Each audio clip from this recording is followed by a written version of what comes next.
Hi guys, naglo-load tayo ng foam run sa sa panel board.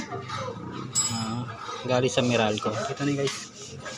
Ayan, kuhanan ko kayo ngayon para may idea kayo. Yan. Yung sa hollow side natin. Ayan, hanggang dito tumakbo yan hanggang dyan. Yan sa load side natin sir. Ayan. Yan. So, tapos pinalatan na natin siya ng yan. May nagwa-wiring na rin ako sa baba. Yan o.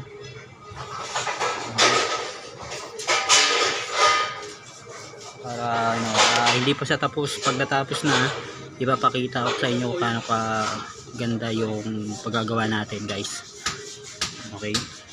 Sige. Okay na. Thank you.